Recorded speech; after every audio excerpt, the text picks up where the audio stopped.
If you'll just bear with me for a minute or two. I had an employee in 2007 named Carrie Smith. Carrie was 22 years old, graduate from Erskine College. She was a trainer for me. She was out on the lake on July 4th, 2007, and someone that didn't know exactly what they were doing and decided they would go a little bit fast in the dark ended up upside down, and Carrie ended up losing her life. So for the next 7 days, I stood at the Lake Murray Dam beside her dad as he cried on my shoulder, hoping that DNR could just find his daughter's body in the lake. Another constituent of mine that just a few years later, Laney Bullard was on Lake Murray, and she was killed by another boat. Sitting in our balcony today are some folks that have been down here as much as we have this year. The Smith family, the Kaiser family, that have also been unfortunately affected by death on our waterways. And the last thing I'll say is for the folks that think this is an inconvenience to take a little test, I would opt out to say it's probably an inconvenience to come down here every day and lobby the people around us and talk to the people around us. That's probably a little bit of an inconvenience too. It's probably an inconvenience for Miss Kaiser to help her mom walk into these chambers because her mom lost her leg in that same accident. That's an inconvenience too. So if you're worried about the inconvenience factor, I don't think that should play into the game. What I think should really play into the game is that we need to make this safe for the people of South Carolina. It's minute in the whole overall scheme, and I would appreciate you to help us support this bill.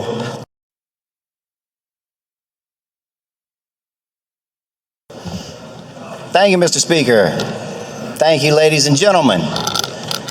I know that we certainly all appreciate the comedic relief that we were just afforded for the last hour. I really think that one of our colleagues certainly has a future. If legislating doesn't work out for him, he can certainly move on to the comedy stage, and he has a bright future there. So I'm sure we all got a good laugh. But I'll tell you who probably didn't get a good laugh. Smith family that was sitting in the balcony that had to leave because they didn't want to sit there and listen to that probably didn't think it was that funny. The family, that lost their son over 20 years ago and have been fighting for these types of reforms ever since. The Kaisers, who are probably, watching us right now, who have been spending countless hour up here building relationships with y'all, explaining why this is such a good idea, probably didn't quite find that as funny as some of us did. So we're talking about lives that we're trying to save. Folks like us just aren't up here trying to waste your time, because we think, hunky-dory will get a bill passed. We're trying to save lives.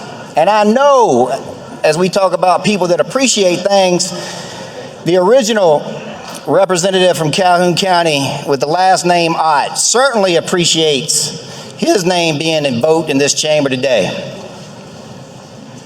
I know he appreciates that. And it's ironic because last night he got sent a picture from 20 years ago when he was standing with then Governor Haley when she signed into law Chandler's Law, which was a bill that the House and the Senate passed over and over, but the governor continued to veto, and they were never able to get it into law. And that was a bill that enacted some safety reforms on children on ATVs, on four-wheelers and three-wheelers. So I wonder, 20 years later, how many moms and dads get to still celebrate a birthday with their kids because of that law?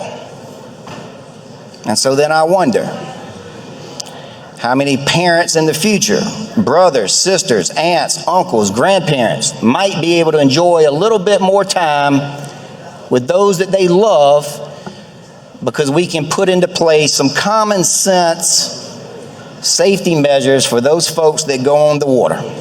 But no, let's make a mockery of that process. Let's talk about deals that I said I'd vote for this if you voted for that. Well, that didn't happen, so now I'm going to stand up here and try to kill the bill or push it to next year. But I'm really for it. I'm okay with it.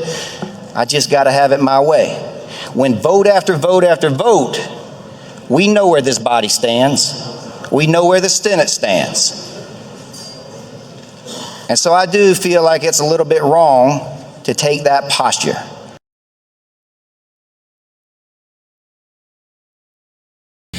I was awakened, did you know I was awakened at 11:30 last Friday night by one of my children. The purpose of being awakened was to say, Dad, I may need to go to the boat landing at Highway 601. It's because a close friend of mine who was fishing in the river was just killed by another boater. Can you imagine what that's like, being woken up in the middle of the night to that kind of news if it was your child? That'd be a terrible, terrible day. And I make a lot of silly jokes up here, and it doesn't take away from that. But it sounds like he was the one fishing, right? He was. So maybe the fisherman didn't cause him that problem, did he? What do you think by not doing anything, if anybody else gets woken up in the middle of the night between now and January, would you like them to call you? Next to Ms. Landon. Yes. Landon, recognized for a question. Thank you, Mr. Speaker. Representative Lowe, I'd say a lot of us have scrambled eggs for brains right now after listening to that, but anyway, it's your privilege to do so as a member.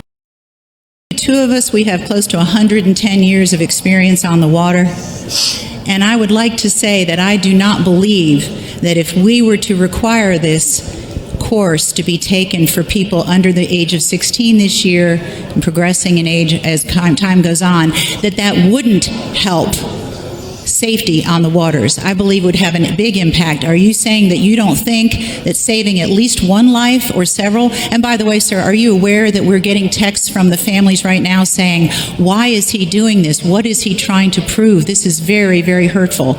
Do you realize that right now you're hurting families all over South Carolina who have been affected by this? They must not be hunters or fishermen.